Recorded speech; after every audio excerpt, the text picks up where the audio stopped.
Hola a todos, mi nombre es Karen de Francesco y soy profesora adjunta de la cátedra de inglés de la Facultad de Farmacia y Bioquímica. Seguramente ustedes ya habrán podido escuchar a nuestra titular de cátedra y coordinadora de la asignatura, la profesora Laura Rossetti. En el video que ustedes habrán escuchado, seguramente se habrán internalizado con la propuesta de nuestra cátedra y con los conceptos con los que eh, vamos a iniciar nuestro recorrido durante la cursada.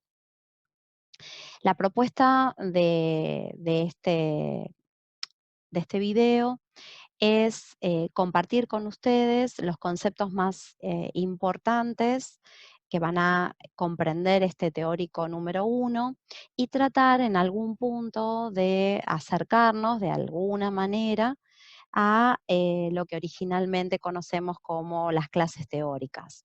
Es decir, vamos a abordar los conceptos principales que seguramente ustedes van a poder profundizar, poner en práctica, preguntar, indagar y por supuesto debatir en clase como es la propuesta de nuestra cátedra durante las clases prácticas con sus docentes.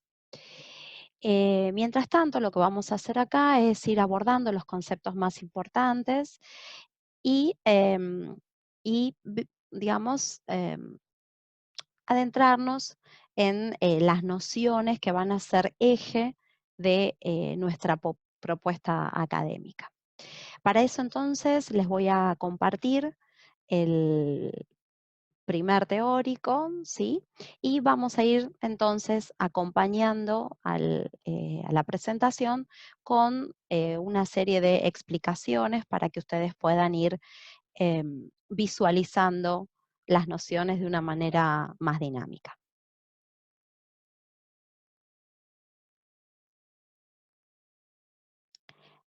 Bien, bueno,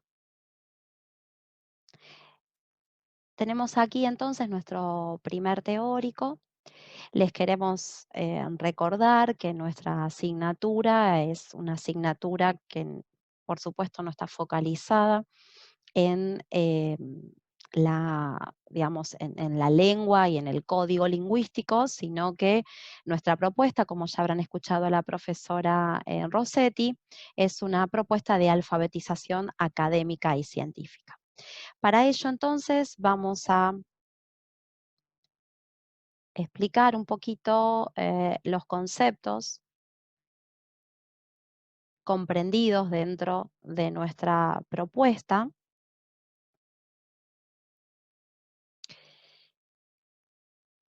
Y entonces comenzaremos por el concepto de alfabetización. Nosotros partimos de una concepción freiriana de la alfabetización, es decir, pensamos que el ciudadano debe ser alfabetizado como una posibilidad de concientizarlo y una posibilidad de liberarlo, es decir, todo aquel ciudadano que tenga las posibilidades de comunicarse estratégicamente mediante la lectura y la escritura, es decir, que esté alfabetizado, es un ciudadano capaz de discernir, un ciudadano capaz de poder interpretar los discursos que circulan socialmente, va a ser un ciudadano que pueda tener una mirada crítica, ¿no? Del mundo que lo rodea. Desde esa entonces concepción freiriana, nosotros vamos a em, focalizarnos en la alfabetización académica para luego pasar a lo que entendemos nosotros que es lo necesario para el estudiante de farmacia y bioquímica, como es la alfabetización académica y científica, y cómo eso está directamente vinculado con la lengua inglesa, con una propuesta de lectura y con el abordaje del discurso científico. Entonces, nosotros concebimos a la alfabetización académica como la posibilidad de dominar las estrategias de lectura comprensiva y de una escritura eficaz. ¿Qué quiere decir esto? Que la relación entre lectura y escritura va a ser un binomio indivisible, es decir, la lectura y la escritura van a estar funcionando como dos ejes centrales para la alfabetización académica y puntualmente en nuestra asignatura para la alfabetización académica y científica. Es decir, que nosotros vamos a procurar tener un lector idóneo capaz de poder leer analítica y críticamente en una lengua adicional para luego producir de una manera adecuada, oportuna, criteriosa en un discurso académico y científico en lengua materna. Es decir, vamos a leer en lengua adicional, vamos a estar analizando el discurso científico en lengua adicional y vamos a luego producir en nuestra lengua materna también ese discurso de la ciencia. Entonces, alfabetizar, ¿sí? Académicamente es un acto, ¿sí? De conocimiento, de acción, de reflexión, de toma de posesión, es decir, toma de, digamos, de posesión de una postura. Y entonces, para eso yo necesito, como aquel que, digamos, que se va a alfabetizar, necesito leer, escribir, hablar de manera crítica y reflexiva para que luego eso me posibilite eh, digamos, una instancia de autonomía, es decir, convertirme en un sujeto autónomo. Bien. Entonces, nosotros concebimos esta idea de la alfabetización académica no desde una mirada de carencia, es decir, no pensamos que nosotros vamos a alfabetizar a los estudiantes de la facultad pensando que parten, digamos, de una carencia. Todo lo contrario. Más bien reconocemos a nuestro estudiante como un estudiante con, con- con muchas inquietudes, un estudiante con determinado grado ya de formación, con cierto recorrido universitario, con avidez por aprender, y entonces partimos justamente de todo lo contrario, es decir, no partimos de esta idea de la carencia personal, sino más bien de todos los saberes previos que tiene este estudiante y para nosotros va a ser desde la cátedra un andamiaje central para que pueda abordar el discurso científico en lengua inglesa.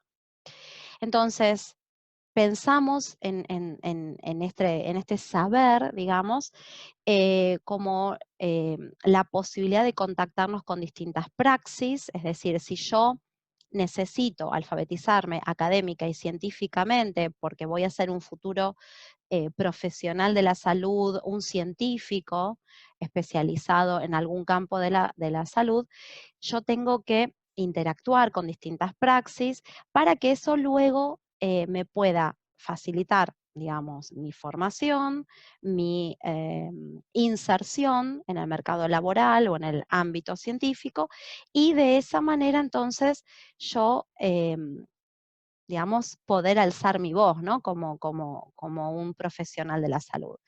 Pero para esto es central poder dominar algunas prácticas discursivas adecuadas. Es decir, nosotros cuando nos formamos en cualquier ámbito, más allá del ámbito, digamos, de las ciencias de la salud en particular, en cualquier ámbito científico en el que nosotros deseemos formarnos, tenemos que responder a ciertas prácticas discursivas que den cuenta y que legitimen nuestro decir como una forma de garantizar que somos miembros de esa comunidad de pensamiento.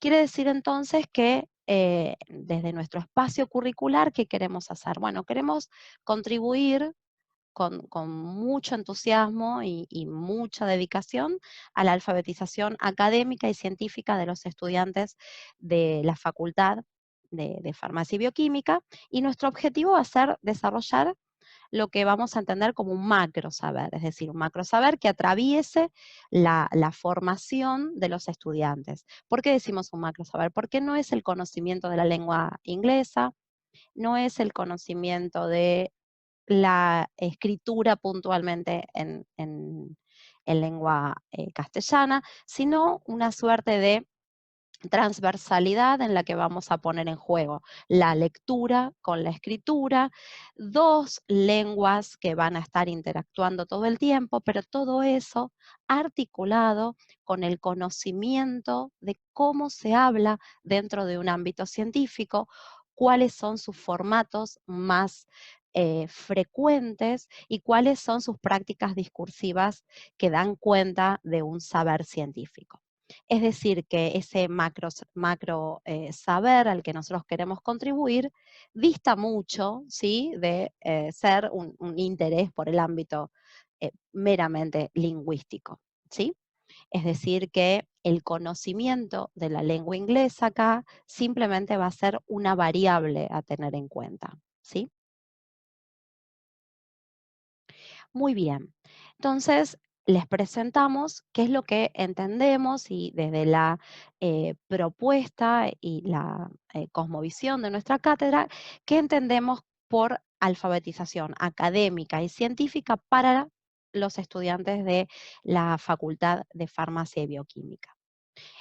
Es entonces el desarrollo de competencias discursivas que propician la inclusión e integración de los sujetos a la praxis científica, es decir, nosotros queremos contribuir para que todos ustedes puedan insertarse e integrarse, ¿sí?, en la praxis científica, es decir, queremos contribuir para que ustedes puedan ser profesionales de la salud idóneos o científicos, ¿sí?, que puedan alzar su voz en el ámbito científico, más allá de cualquier, eh, digamos, dominio, si es en el ámbito nacional o internacional, pero por supuesto, ¿no?, que aquí abogamos porque puedan eh, desarrollarse dentro de la Argentina y sí comunicar sus avances al mundo, digamos, más allá de las fronteras y dar cuenta, ¿sí?, de los avances científicos en nuestro país.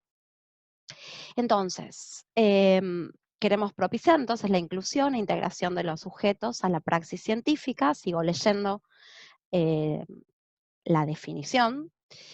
A través del dominio de los géneros discursivos más frecuentes, es decir, los géneros que son más frecuentes dentro de las ciencias de la salud, nosotros ya nos vamos a ir abocando a esos géneros, el formato revisión teórica o el formato artículo científico, etcétera.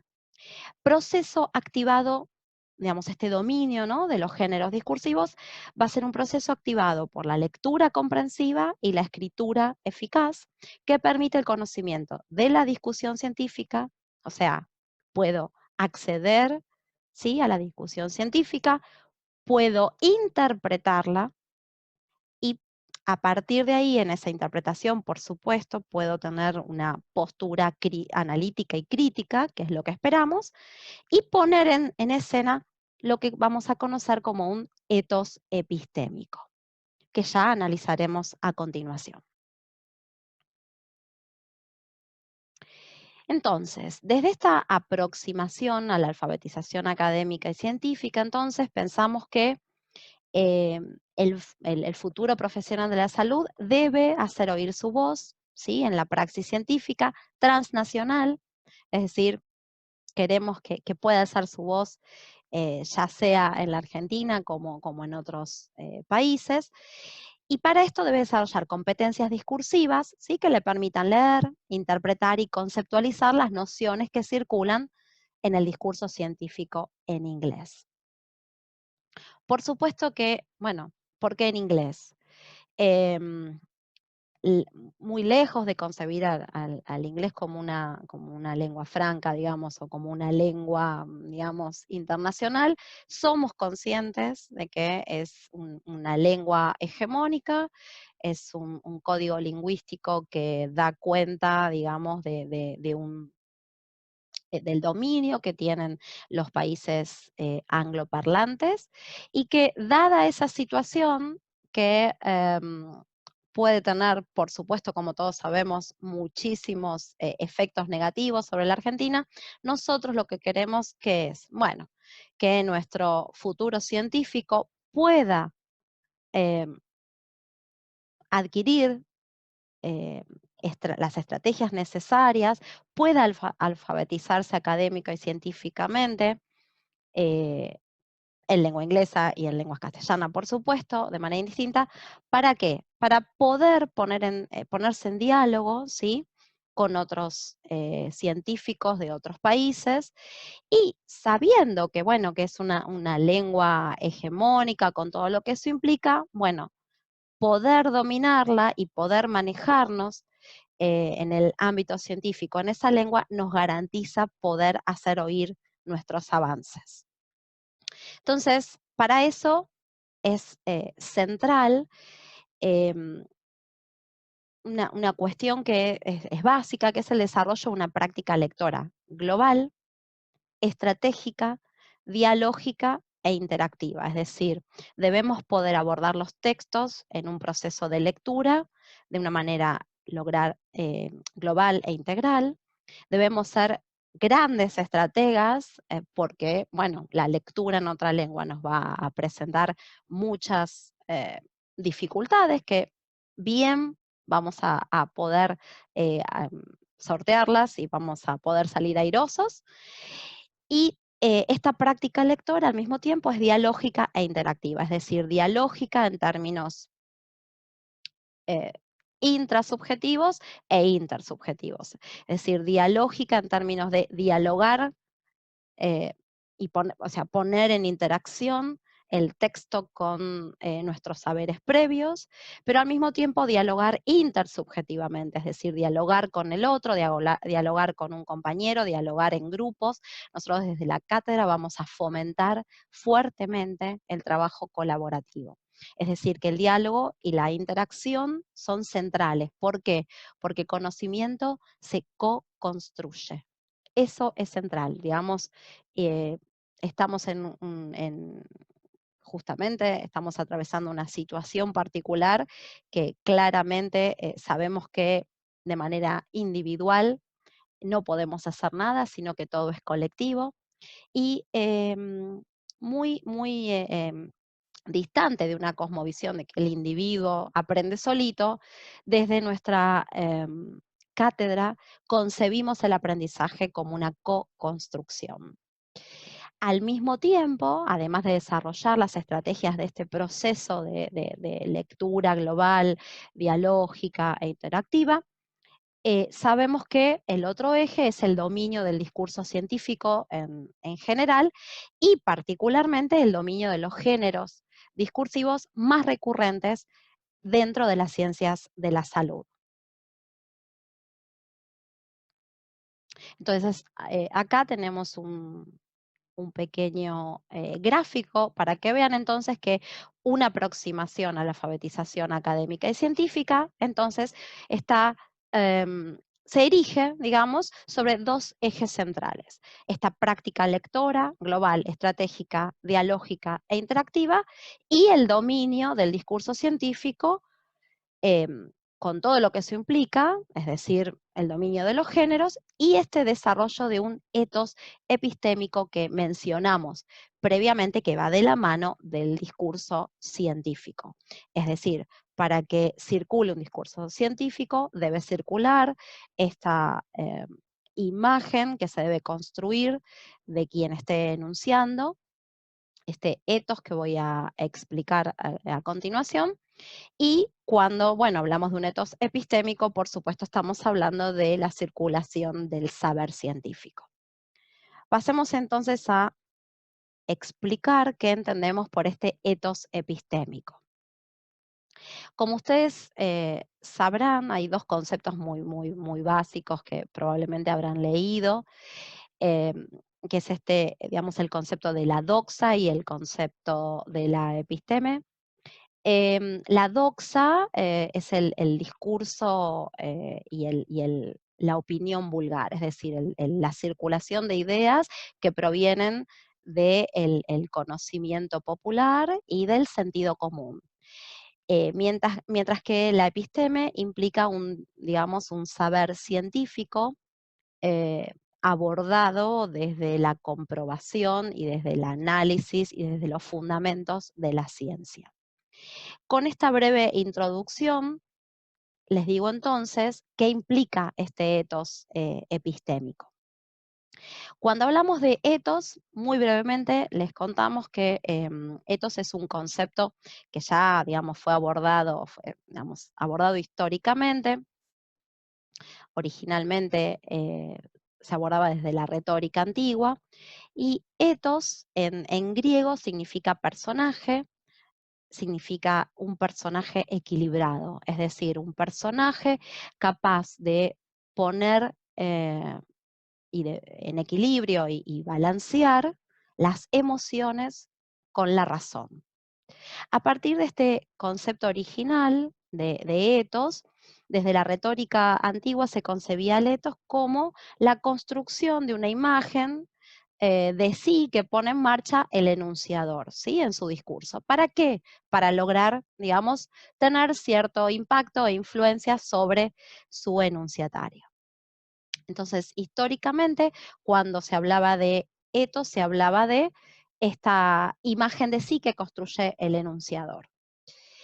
Originalmente se pensaba en esta instancia de influencia sobre el otro cuando se pensaba en la oralidad, es decir, desde los sofistas, ¿no? Esta idea de querer eh, persuadir al otro y orientarlo hacia nuestro interés, ¿no? O sea, hacerlo circular sobre nuestra propia directriz para que el otro acuerde con nosotros.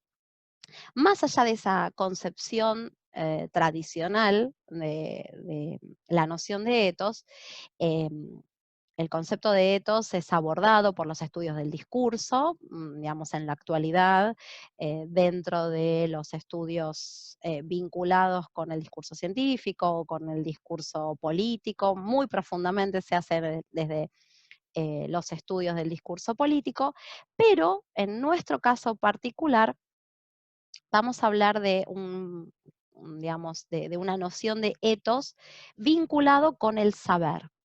Entonces, tomando uno de los autores más idóneos en todo lo que es el andamiaje y el despliegue del etos en el discurso, Dominique Menguenot, un autor francés de renombre, un autor contemporáneo muy, muy conocido, él dice que esta noción de etos, que ya originalmente fue abordado desde la tradición retórica, el enunciador pone en marcha una voz, pone en marcha una imagen de sí, y esa imagen que pone de sí debe ser legitimada por su propio decir. Es decir, cuando un enunciador pone en marcha su discurso, debe legitimar su palabra, debe legitimar su discurso a través de ciertos modos de expresarse y de construir una situación de enunciación. ¿Por qué? Porque si uno puede poner en marcha esa imagen, ¿sí?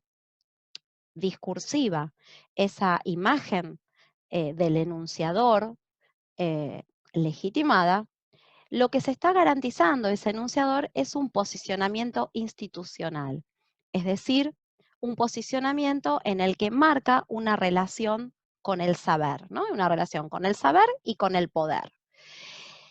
Esta, digamos, noción de etos que puede resultar un poco abstracta, está íntimamente ligada con digamos, la legitimidad de nuestra palabra. Nosotros como científicos, como seres especialistas en un área, debemos garantizar nuestro decir a partir de diversos modos, ¿sí? De expresarnos. Ustedes piensen que muchas veces cuando estamos em, expresándonos, si nuestro decir carece de cierta terminología, carece de ciertas em, estructuras, ¿sí?, que circulan en nuestro discurso, es muy probable que aquel que nos esté escuchando o aquel que nos esté leyendo dude de nuestro conocimiento. ¿Por qué? Porque el conocimiento viene de la mano de formas y modos de expresarnos. Esos modos y esas formas de expresarnos garantizan que se configure a partir de nuestro discurso esa imagen de un enunciador que sabe. Entonces, este enunciador que sabe que debe legitimar su posicionamiento institucional, debe dar cuenta de ese conocimiento a partir de formas de expresarse que garanticen su decir. Entonces, este ethos, ¿sí?, dentro de nuestro campo disciplinar, consiste en una imagen pública de un ser que presenta principios de racionalidad y que ostenta un saber específico, bueno, dentro del ámbito de la bioquímica o la farmacia, que puede justificar y fundamentar adecuadamente. Es decir, cuando uno escucha a un científico, el discurso que proviene de ese científico es la palabra, es el decir que legitima a ese científico. Por lo tanto, esos modos de expresarse del científico van a garantizar que se forme la imagen de un ser idóneo. Por supuesto, garantizado por el conocimiento y por el saber, ¿no? Va de la mano, ¿sí? El saber va de la mano de estos modos de expresarse. Es decir, el plano conceptual, el plano de las ideas, acompañado por el plano del decir, por el plano significante, por el plano de la palabra. La palabra y los modos en que esa palabra aparece expresada deben acompañar a esos conocimientos. Bueno, por lo tanto, entonces, este etos epistémico, ¿por qué lo denominamos entonces etos epistémico? Porque es el saber, es una imagen del enunciador que sabe, ¿sí? Que no está vinculado con la doxa, como mencionamos previamente, sino que está vinculado con el saber científico. Entonces, este saber le es comunicado siempre a su enunciatario o destinatario, como ustedes quieran decirlo, se puede utilizar de ambas formas, son dos términos adecuados, y va a tener formas de expresarse particulares que proyectan una escena de enunciación que implica la circulación del conocimiento. Y siempre esta circulación del conocimiento viene de la mano de un discurso que tiene un efecto objetivante. ¿Por qué decimos un efecto objetivante y no decimos un discurso objetivo? Porque la relación entre el discurso y la objetividad es directamente inexistente. Allí donde haya un sujeto que está haciendo circular la palabra o sujetos que estén haciendo circular la palabra, sabemos que siempre va a haber, digamos, subjetividad, aunque las marcas de esa subjetividad estén borradas, ¿no? Como vamos a decir. Entonces hablamos de un efecto objetivante. Ese efecto objetivante nos va a dar cuenta de un discurso que parecería que simplemente describe los hechos, como si los hechos se describieran solos, como si no hubiera sujeto detrás de esas palabras. Quiere decir entonces que el discurso científico va a dar cuenta, ¿sí?, de un saber que, digamos, discurre solito, como si no existiera ese sujeto. Por supuesto que no es así, que están los sujetos detrás de esas palabras, pero el discurso científico debe dar cuenta de la objetividad y de cierto alejamiento, ¿no?, del sujeto respecto de los hechos para demostrar seriedad y racionalidad. ¿Qué estrategias solemos encontrar en este efecto objetivante que es propio del etos epistémico? Por ejemplo, enunciados asertivos. Recuerden que los enunciados asertivos son enunciados afirmativos, ¿no?, donde se asevera, se da cuenta de un hecho. Entonces, estos enunciados asertivos que dan cuenta de un alto grado de certeza, mucha, digamos, alto grado mm, abundancia, digamos, de términos técnicos que tienen un significado particular y que, digamos, tienen un concepto dentro de un campo científico particular. Afortunadamente, dentro de nuestro ámbito, muchos de los términos técnicos son transparentes. Ya vamos a ir analizando ese concepto. Seguramente, si ya pudieron empezar a leer, digamos, el módulo completo, aparece la importancia eh, de los vocablos transparentes. Em, los términos entonces técnicos que refieren a un campo disciplinar particular, la ausencia de marcas de primera persona, ¿no? Es decir, generalmente, salvo algún caso particular en el que la revista solicite que nosotros enunciemos y digamos algo así como we found, ¿no? O we suggest, pero es un we, un nosotros, digamos que es un nosotros de humildad, decimos, o un nosotros majestático, en el que el científico habla a partir de un nosotros de la ciencia, no está hablando desde su subjetividad. Si no, salvo en esos casos que son muy poquitos, en el resto de los enunciados vamos a ver prácticamente ausencia de marcas de primera persona. El I, por supuesto que no va a aparecer nunca. Enunciados en voz pasiva o también en otras formas desagentivadas. Desagentivada significa que no aparece el agente, es decir, el sujeto que realiza la acción, y un distanciamiento de la preferencia subjetiva, es decir, hay un saber superior sujeto al consenso de la comunidad científica, alejado del sujeto. Nosotros acá tenemos un primer abstract para mostrarles. En el primer módulo vamos a trabajar solamente con abstracts, en el que tenemos algunas de estas estrategias mencionadas, como ven acá, por ejemplo, el COVID-19 es a public health emergency of international concern. Este es un enunciado asertivo, está afirmando, aseverando, da cuenta de la certeza.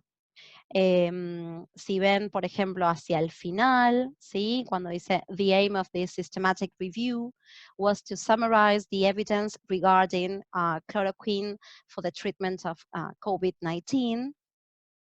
En este caso también es un enunciado en el que se ve que hay un objetivo de esta reseña, que aparentemente no es el objetivo de nadie, sino que es el objetivo de la ciencia.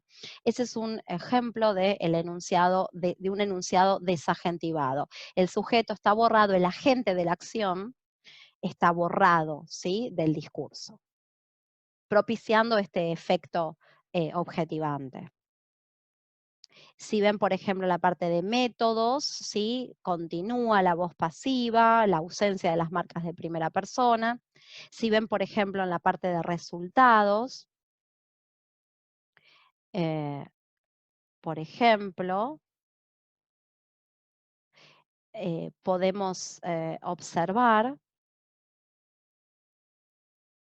¿sí?, la abundancia de términos técnicos, como en este caso, ¿sí?, en el que habla de uno